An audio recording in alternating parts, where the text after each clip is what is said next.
Thanks for joining us in our comic book coffee break. I'm Nick Gunning. I'm Eric Mickles. Okay, we're back. We're back in with volume 5.3. I know you got a lot to cover, so I'm going to start with an old favorite. You know how I love Archie comics, so I got to do a shout out for the Best of Josie and the Pussycats, which I read this year.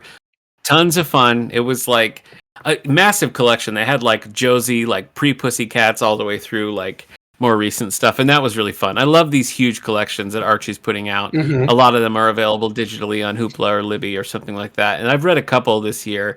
That's my go-to, and I'm just like, I don't want to read anything heavy. I just want something fun. So that was my favorite Archie comic of the year. Did you recover from the news that they're not on newsstands anymore, that they're killing the digest? Well, that's not exactly true. That's what I thought originally.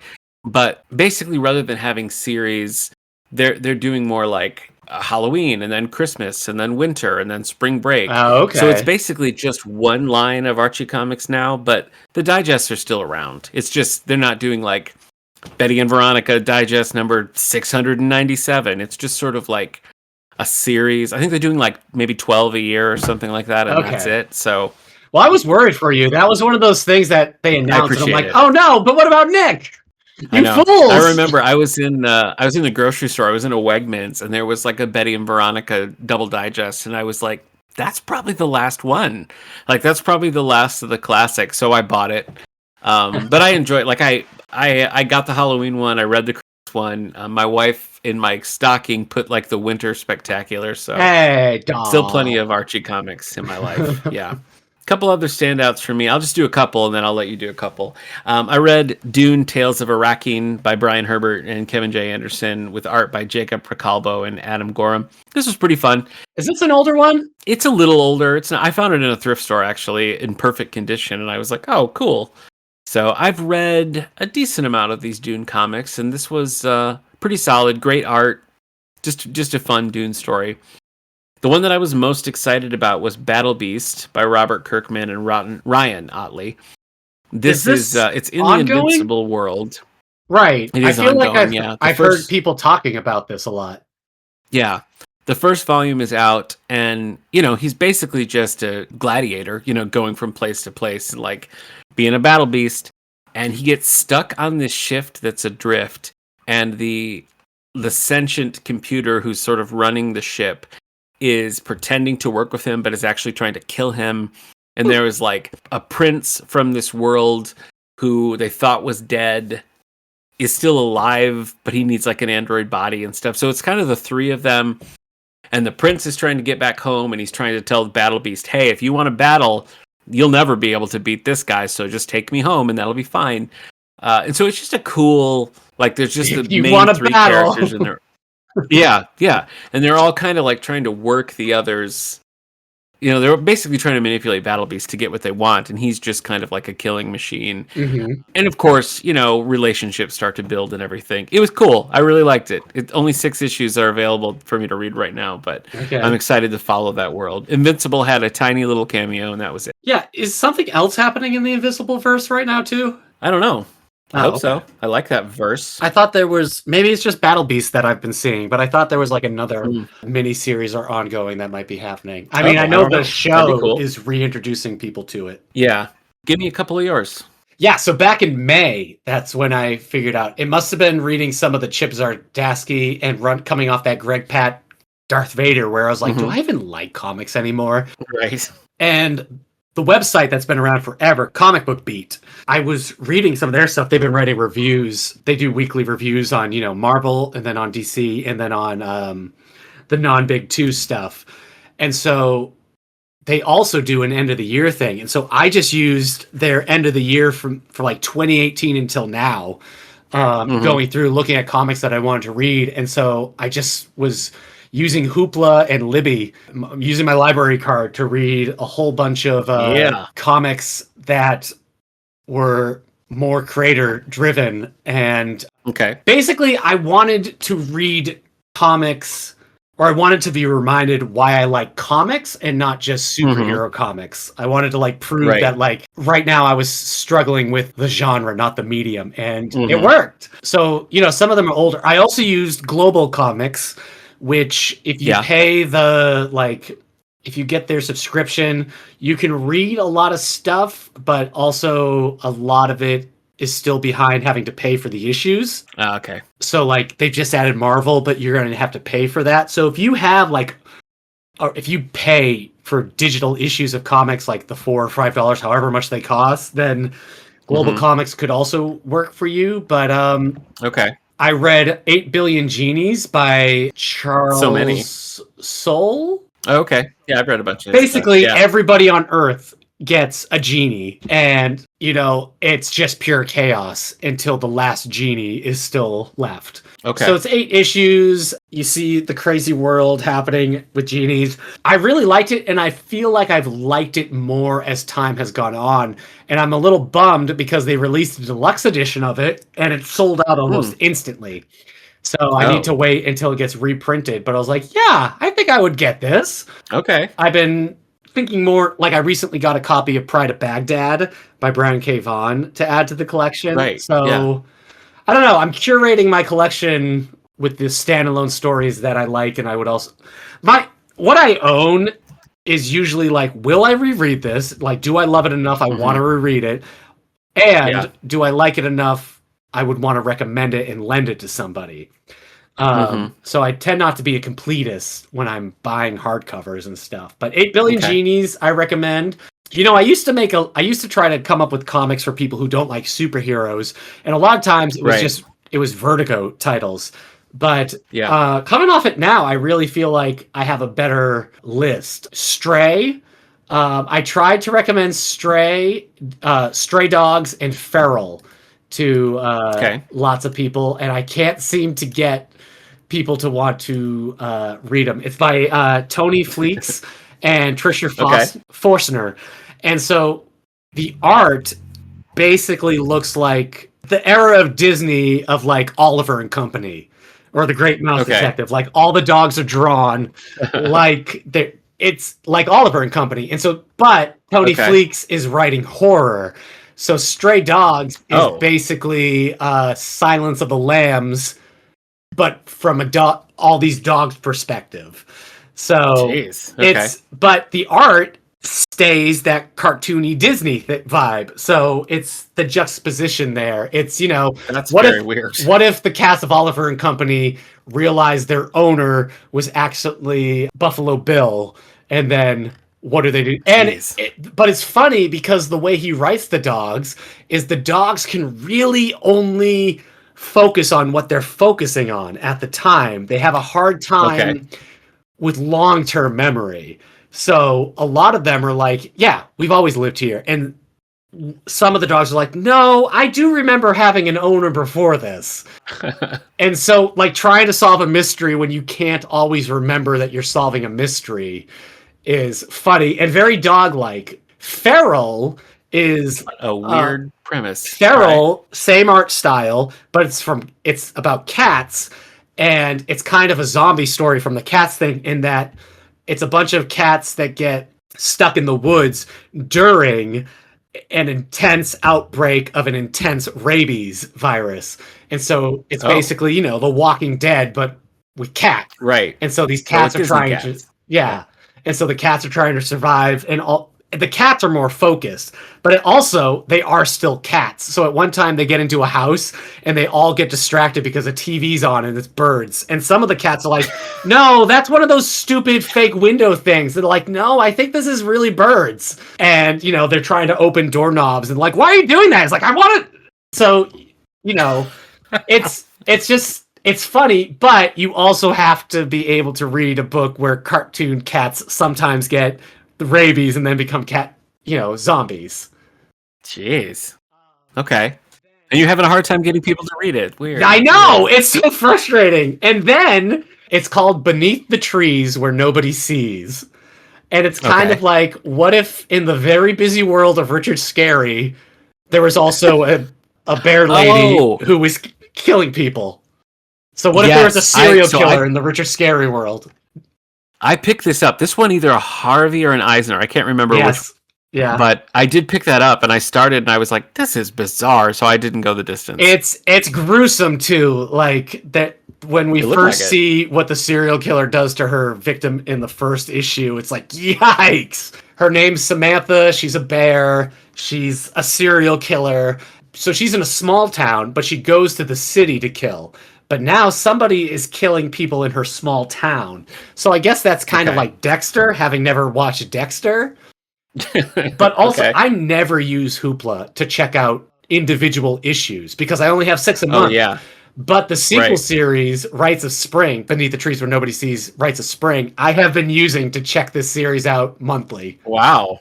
Okay. The problem is I think it's bi-monthly, but it's just so good and dark. And again, I tried to recommend this to somebody who likes reading horror books but not comics. So we'll see if they do that. Intense. Okay. I mean, I have so many. I just don't know if I should go. There's so many, and they're all so good. Dawn Runner by Ram V. Is it Ram V or Ram the Fifth? I'll just say Ram V. I think it's Ram V.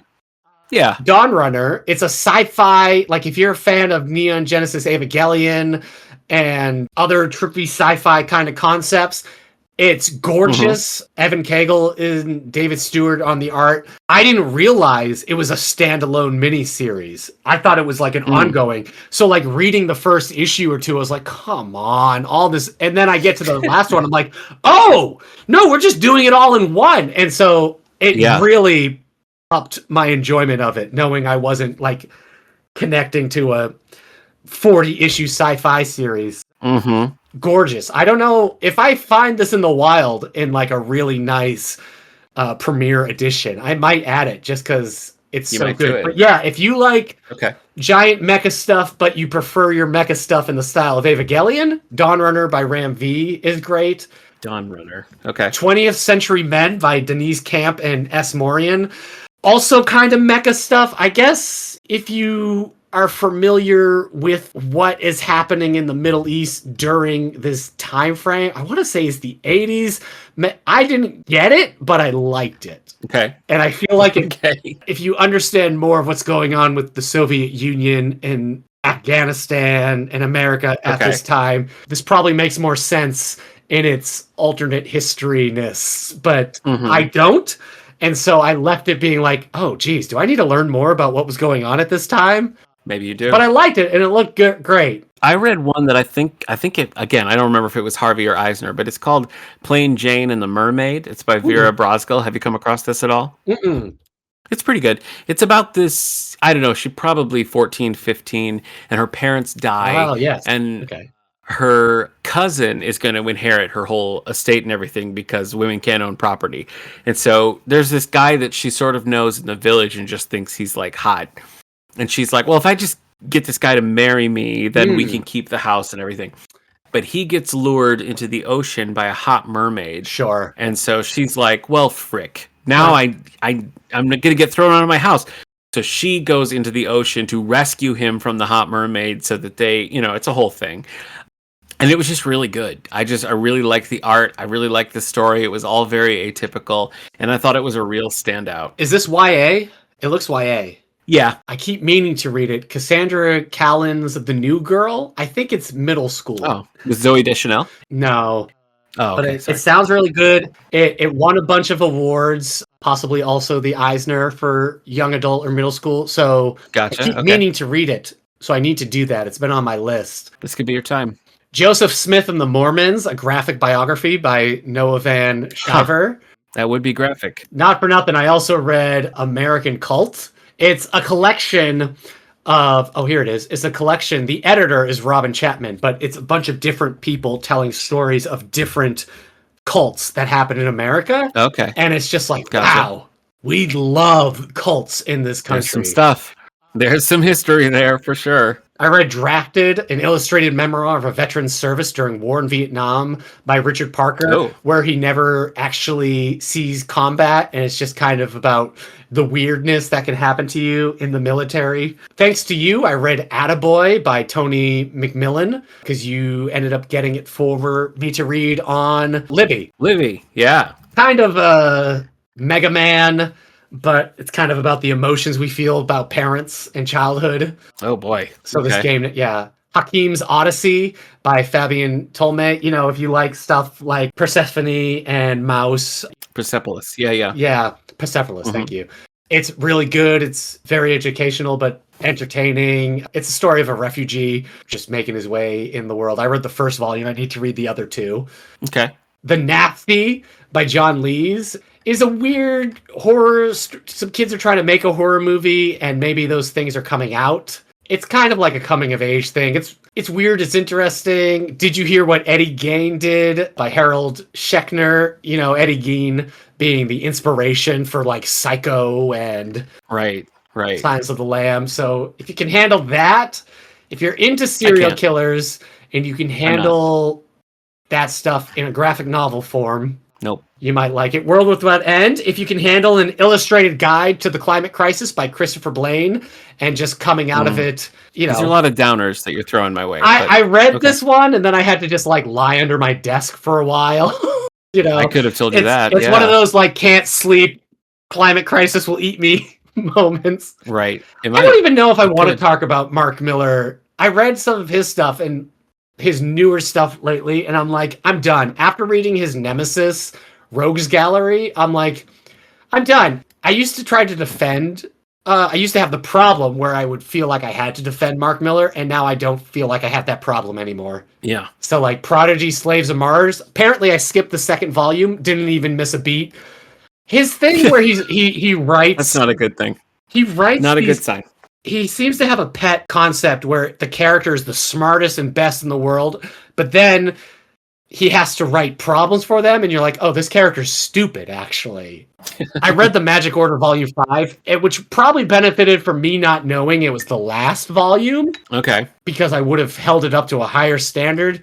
It's fine. Yeah, I'm never reading this series again, but if I had to pick a more modern Mark Millar to suggest to somebody, which I hope I don't have to, it would probably be the Magic Order, but it's not great. This was also my year of Godzilla. I know that. Yeah. I read one. I'm sorry. I'm bogarting. Do you want to come in? Sure. Okay. I did read one Godzilla. Did you? It's like a Godzilla summer camp or something. Do you know what I'm talking about? Yeah. I can't remember on my what list. It's called Godzilla Monster Island Summer Camp.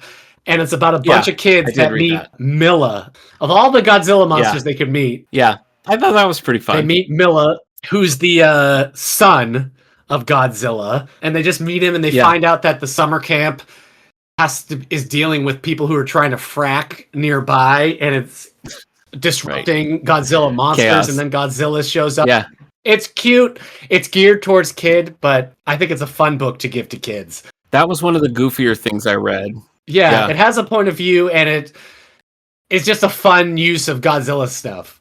While I had Global Comics, I read Sonic the Hedgehog Fallout by Ian Flynn, and I hadn't read Sonic comics in a long time. Yeah, and I thought that was really fun, and I would love to read more of that series. One of the ones that Santos Sisters by Greg Fake, I could not get through that book without just totally breaking down. I thought that was so funny. What did they say? Too bad your swampy You didn't like butt, it that much. Too bad your swampy ass isn't a nationally protected wetlands like Florida or something. It was that book just killed me. I laughed so hard at that book. It was a very funny one. It was, and it was sort of done in the Archie Comics style. Like it was that. So it was really funny. They have powers, and every now and then they're visited by the goddess that gives them their powers. Yeah. And sometimes they stop crime, but really they're just like, they're always they're dealing with hangovers, and they both say nasty things to each other. Book. Yeah, it's definitely a good comic. Is this not an ongoing? Because I can't find anything else. Yeah, I don't know. I thought that it was, but I haven't seen any more of it either. But I would definitely read more. I got caught up on Saga. We talked about this a little last year. I had sort of paused when the series paused, and then I'm up through volume 12, which I think is all that's out. I don't know, man. I stopped caring about this so long ago. I don't know. Saga? I had the same issue in that it was such a break. Like I was just elsewhere. when it came back. But even before the break, I felt like it was a little on fumes, and I thought maybe after the break, it would be like, woo, new energy. Let's get a little injection here. And no, I don't think so. I don't really see following that. And then I read all of the Umbrella Academy, which I didn't like any of the volumes, but my wife loves this series. Oh, and really? I Okay. had just played Funko Fusion, which had a lot of Umbrella Academy stories in it. And so I read it, and it just, I don't know, it did nothing for me. Do you like the series? I liked the first 2 volumes, and then the Okay. 3rd volume did nothing for me, and I just haven't read it. Yeah, that was another one that was like the third one came much later. Mm. Yeah. I don't Speaking know. of I didn't Global like that. Comics, I used it to Okay. read all of Kyle Higgins' Mighty Morphin Power Rangers series. Oh, okay. And I've got to say, how you felt about Sonic was how I felt about reading. Like, not everything was good, and every time they kept really going into the Green Ranger is the ultimate Green Ranger, and everything in the story is revolving around him. But I feel like it's it's a retelling. It's not like between episode this and this are these stories, but it's a lot of fun, and I felt like it was nostalgic without feeling like toxic nostalgia. Yeah. I know I read the series first volume of that series, and I Okay. liked it quite a bit. I haven't picked it up. I know the series continues with another writer, but I've kind of, since also I'm not on Global Comics anymore, I stopped there. But that whole run, I had a really good time with. Yeah. There's a novel, like a YA novel out right now that's about Trini. Oh, really? I'm like, I should read that. Yeah, it looks fun. So I would They have like to some read it. really nice hardcover collections of these. Oh, okay. It's Is that Boom Boom? Comics, Yeah, I was I gonna wanna say Boom. Yeah, they don't have a ton of IP, so Yes. Power Rangers for them is probably like a pretty big get. It was, and I So think that they makes sense recently that they did would treat it something new. But again, Okay, I like Boom. apparently, like after this series, they start introducing the who was it that left? It was Trini, Kimberly, and Jason? Jason. Were those the 3 that left? Yes. Yeah. Whoever the 3 were left, and they bring in Rocky and whatnot, and then they bring in the other Zords and stuff. So I Yeah. guess if you care about the Power Rangers post the original Power Rangers, the rest of the Yeah. series might be also your jam. So Yeah.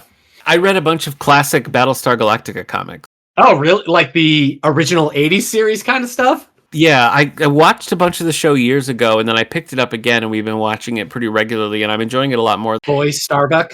Yeah, and there's a lot of I don't know, there's a lot of cool stuff in the comics, and there's a collection just called Battlestar Galactica Classics Volume 1. It's by Rick Remender, and it's just really good. Oh. So, Really? yeah. So, yeah, Okay. so it was a pretty fun read. I like Rick Remender.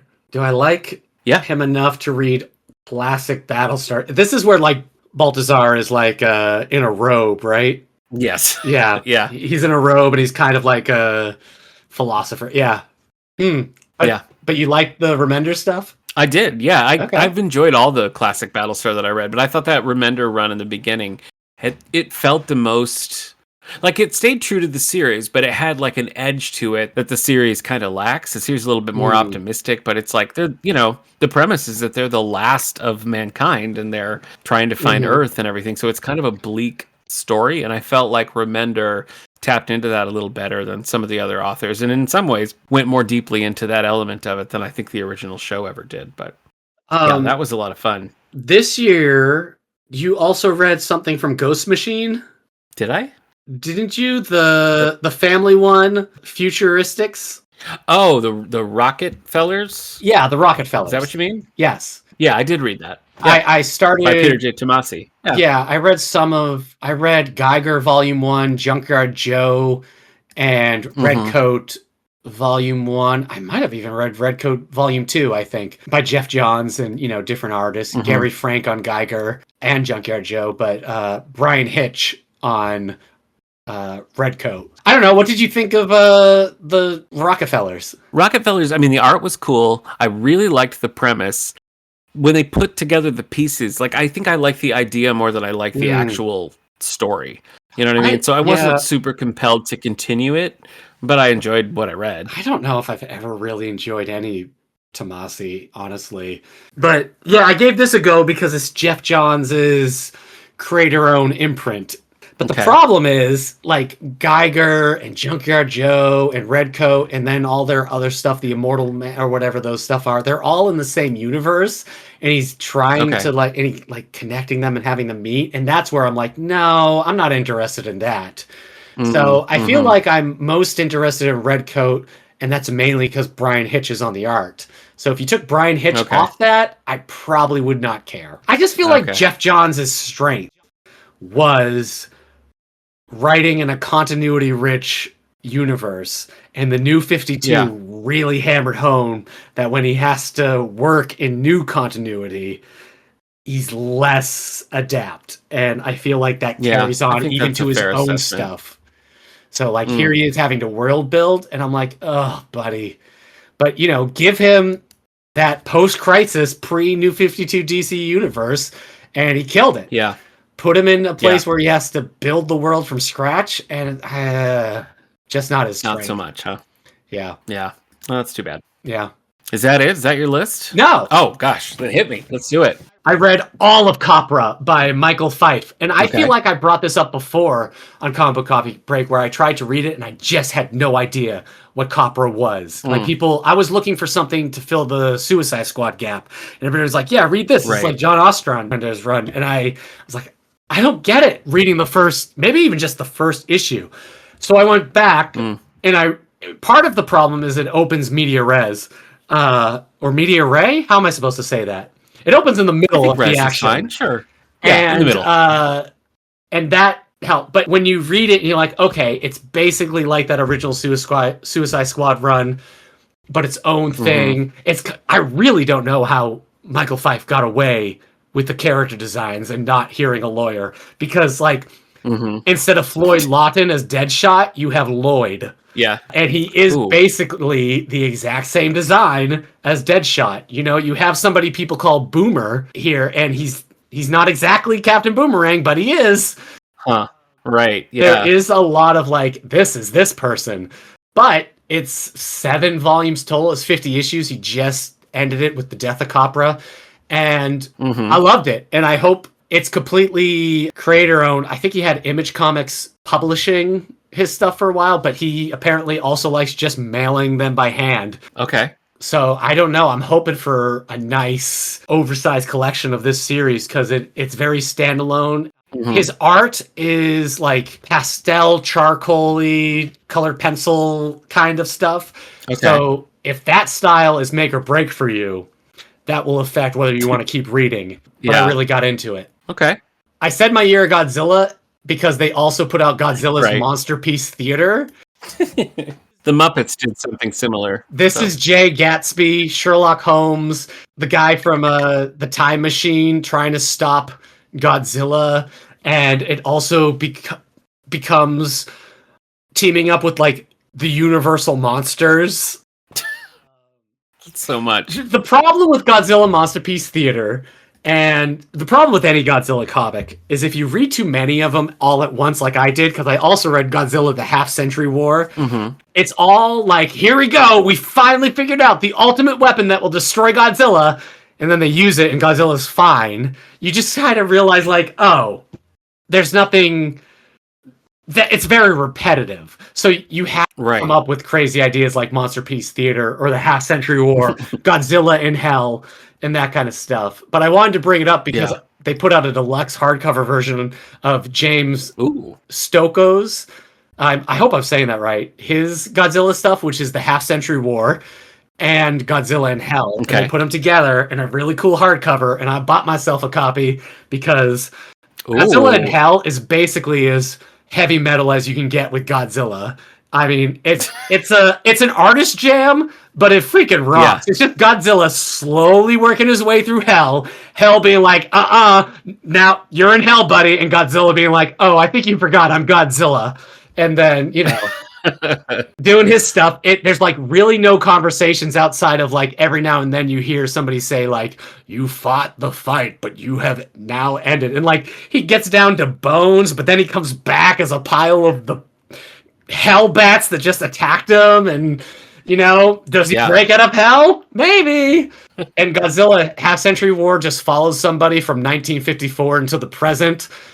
trying to stop Godzilla with some really nice art. So Godzilla is IDW, who is also really Oh, IP okay. thirsty.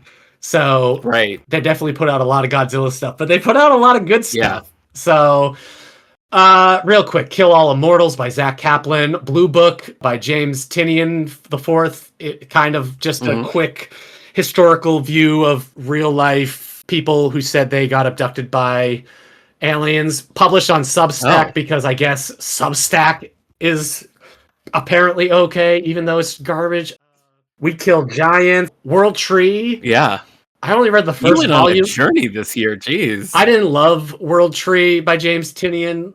From Okay. Ed Brubaker. These are a little that was 2023 and that was 2020.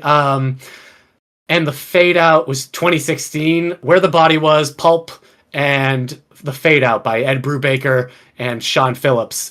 All good Mm. stuff, but if you want something different from the Brubaker crime stuff, it's not really going to be found there. Pulp was good because Okay. it takes place in the 30s, so it's dealing with, local Nazis and everything. The Fade Out, if you like 1940s era Hollywood mysteries. So if you like something like LA Confidential, The Fade Out, and then Where the Body Okay. was more kind of like, what if a nice suburban kind of town had one overarching Mhm. mystery, but it didn't really matter because everybody's got their own secrets. Yeah. Righteous Thirst for Vengeance by Rick Remender kind of felt like the same Of thing. Battlestar Galactica fame.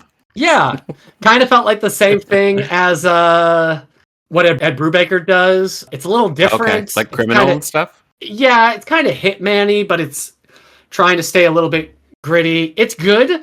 I gave it 4 stars. 11 issues might be too long for the story. That came out in 2023. Bug Wars by Jason Aaron. This was kind of fun. Conan meets Honey, I Shrunk the Kids. You love Conan. Okay.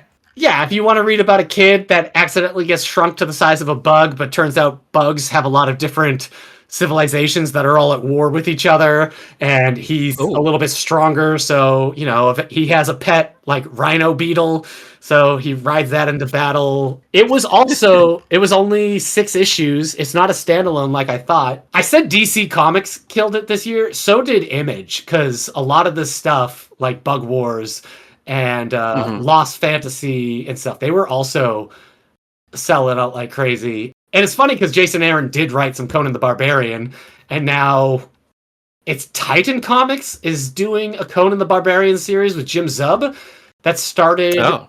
at least in 2023. And so I started that, read the first 2 Uh-huh. volumes.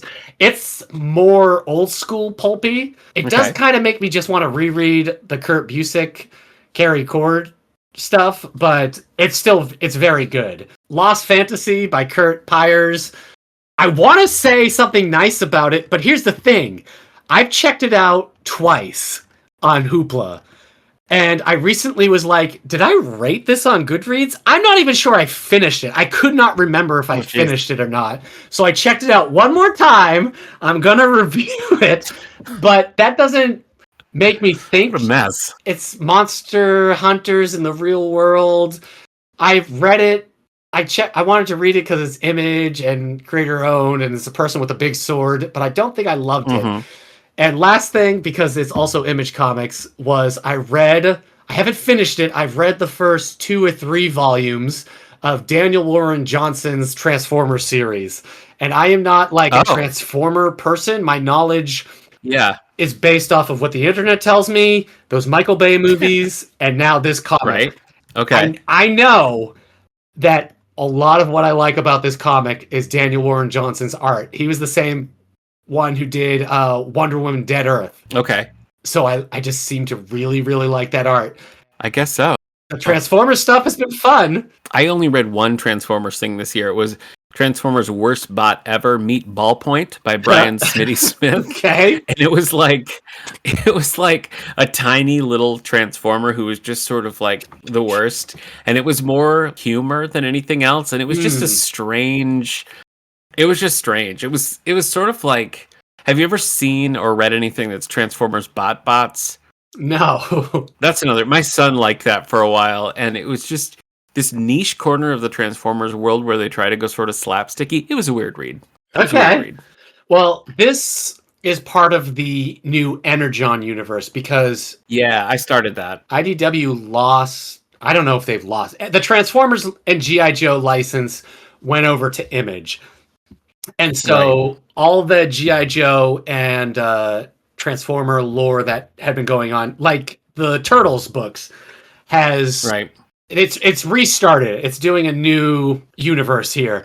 So Okay. certain bots that I do know the name of are just dead at the beginning of this comic. Oh, sad. It's going on from there. So Darren Warren Johnson, I think, writes it for 25 or 26 issues, and then Robert Kirkman takes over because his Void Rivals comic is in this universe.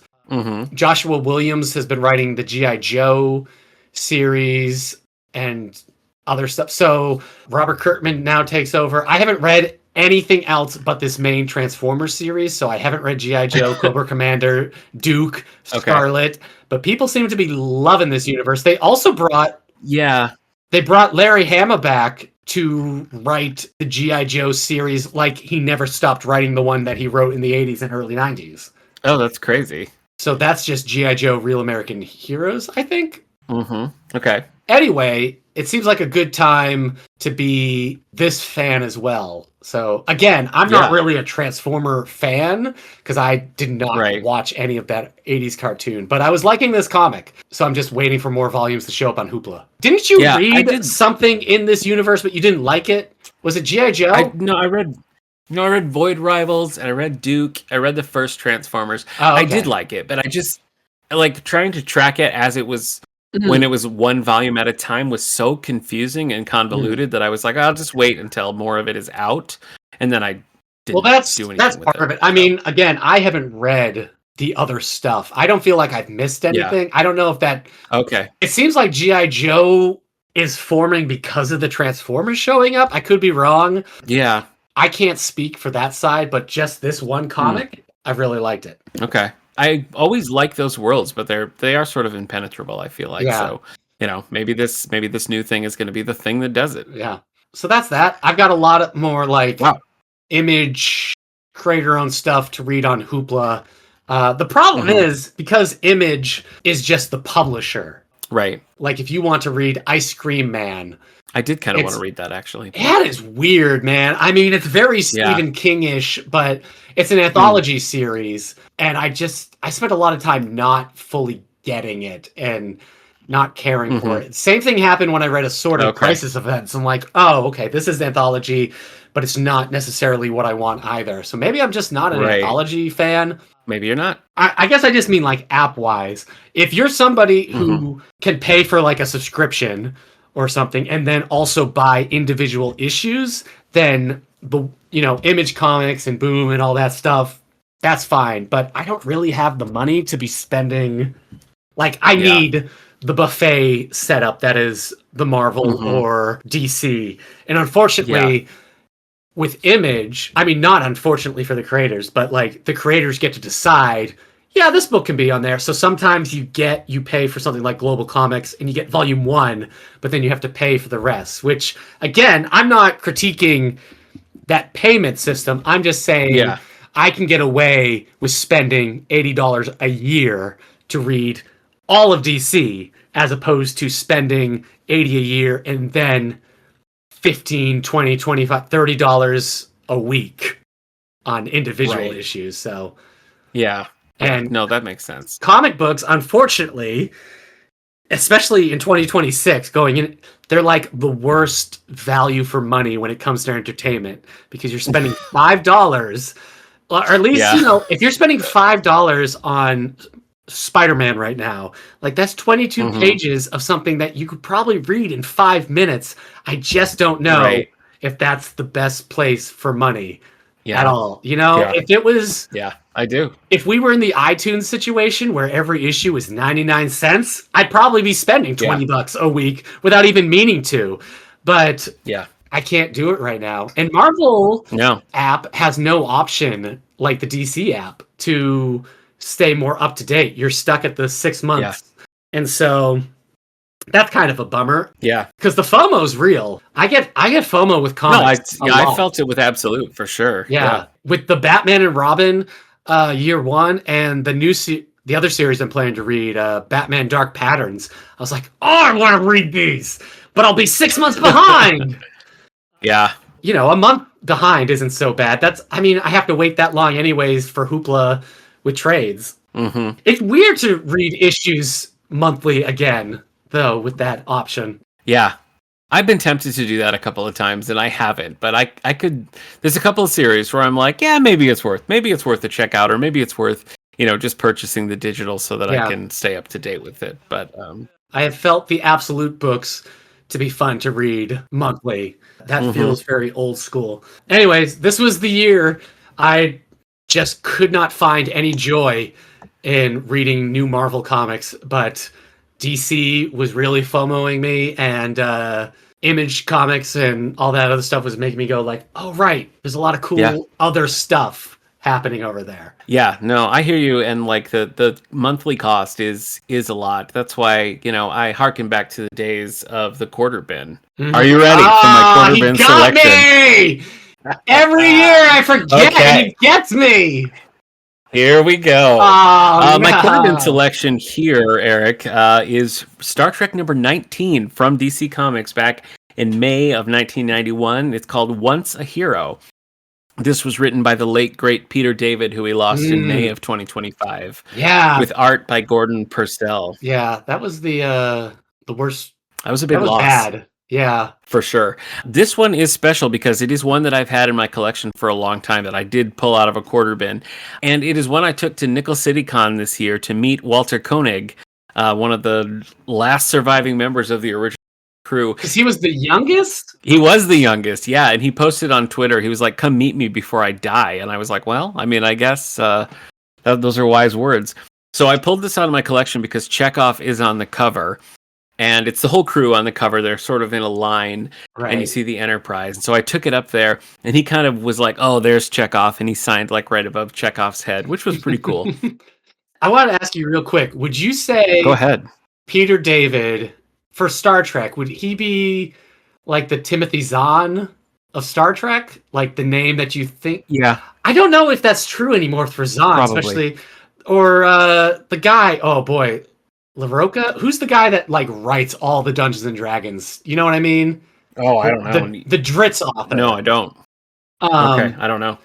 Well, would you say like he is like R.A. Salvatore? I'm sorry, R.A. Salvatore.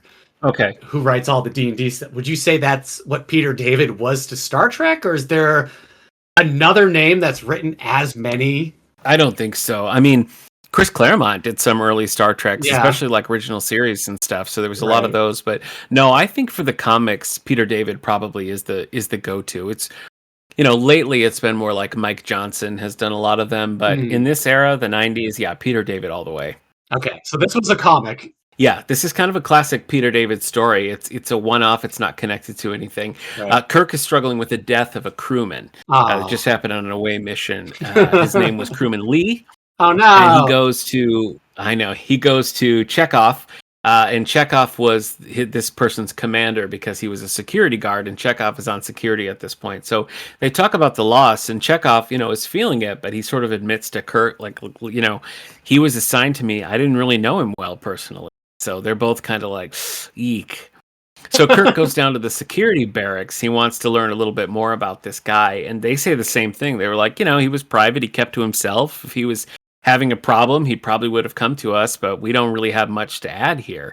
But they all are a little sort of like, we didn't really get to know him because he died saving you. And Kirk's like, ugh. So we go to a flashback, and we're on an away mission, and they're all in their like Star Trek 5 like fatigues that they were wearing. And they're going down to this thing, and everybody's like, hey, this is dangerous. We shouldn't really be doing this. But Kirk charges ahead anyway, and leads right into an ambush. And so you see the phaser pull on Kirk, and Lee jumps in the way of Kirk and saves him, but dies himself. So we come back to the present, and Kirk goes to Spock because Spock had mind melded with Lee in an attempt to save him. So Kirk's like, what can you tell me from that? And Spock's like, he wasn't really thinking about mortality. He was thinking about good times. That makes Kirk feel even worse. So he goes down to the Marauders who murdered Lee. Like, hey, you know what? I was going to take you back to the Federation for Justice, but I think this is a local matter, so I'm going to leave you under local laws and local authority. And the punishment for murder is like severe, basically like torture. So it's a dark move that Kirk takes. So the crew gathers for a eulogy, and Kirk is trying to read the standard eulogy, and he's like, I've done this a million times. He's like, but this one is really hurting because I realized that not only did I not know him, but nobody really took the time to get to know this person.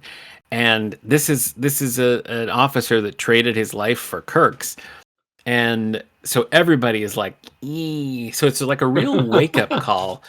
And they're all very shaken about the fact that here was this guy who was in their crew, gave his life to save Kirk, and nobody knows one thing about him. And so everybody's kind of missed it over, and Kirk's like, we can never let this happen again. The end. Oh.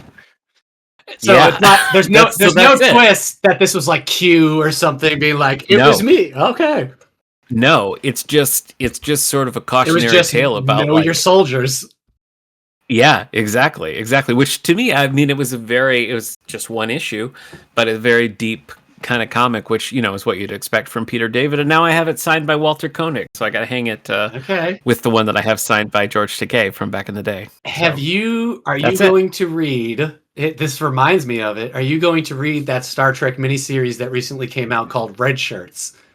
Yes, I have been. That is one that I would use checkouts to read weekly. Yes. I've really wanted to read that. I I'm think eagerly waiting the I think trade it just or whatever. ended. Yeah. So Did it? that Okay. trade is coming. I actually added that to my list too. Did you know on Hoopla you can favorite not just the comics but the series? No, I didn't. So if you're following a series that's continuing, you can favorite it, and Hoopla will then add either the trades or the single issues that come up. Oh no, So that's cool. you can stay up to date with that on Hoopla. Yeah, well, this is the public service announcement then to make sure that you're taking advantage of your Oh, my library's word, digital yes. resources like Libby or Hoopla, because you can read so many of these things for free depending on what your library has. Yeah, like I use Hoopla. I get 6 checkouts thanks to the library attached to that. But Yep. after those 6 checkouts, I have to wait till the next month. But then on Libby, they have some of the same stuff Yeah. I want to read. So I can check things out on Libby and then Yep. save my Hoopla checkouts for things that aren't there. Yep, So that's and exactly what I do. And Hoopla is an on-demand situation where if they have it, everybody can use it at the same time. Libby's more traditional where you have to place holds, but it's worth it, gang. Libby's nice because Hoopla is the service, and it's like, here's the things that are on Hoopla. But Libby, you can Yeah. request your local library to get the things for. That's right. So That's right. That's And- absolutely correct. yeah, woo, libraries. Yeah, that's right. All right. Well, thanks once again for joining us on our annual journey here. You can catch me regularly on This Historian Life with my pal Steve Rudd. We are doing Star Wars Lego, but we're also just picking up random odds and ends of shows based on existing properties. Our most recent episode at time of recording was the Back to the Future animated Oh my series goodness. Christmas episode, which was Yeah. terrible. Who's the and voice you of can- that? Of Doc Brown in that? Oh, it's Dan Castellaneta. It's Homer Thank Simpson. you. It's Homer Yeah. Simpson. I thought it was something like Yeah. that. Yeah, and we were talking in that episode that everything he does is that like, oh, Marty, like Yeah. he's always in that version Yeah. of Doc Brown, which is very grating. Tom Wilson's in it. Tom Wilson, Mary Steenburgen reprise their roles, and Christopher Lloyd does the live action bits, but he doesn't voice Doc Brown, which is Was weird. Marty McFly So- the same voice of Aladdin? No, it's Oh. not someone that I recognize. Okay. Yeah, but the guy who does I can't think of his name, but he does Spectacular Spider-Man. He was the Green Lantern voice. Josh Keaton. Yes, is one of the kids in that show. It was like one of his That's first funny. acting gigs, so that's kind of fun. And speaking of kids and cartoons, you and Hillary just started X-Men Evolution on Previously on X-Men. Yeah. Weird show. Yeah. It's a weird I haven't show really to watched that all the way through, so it's a weird show to put in context of like its time and place. To Yeah. like think Yep. like this is an X-Men show that started before 9/11 and ends after 9/11.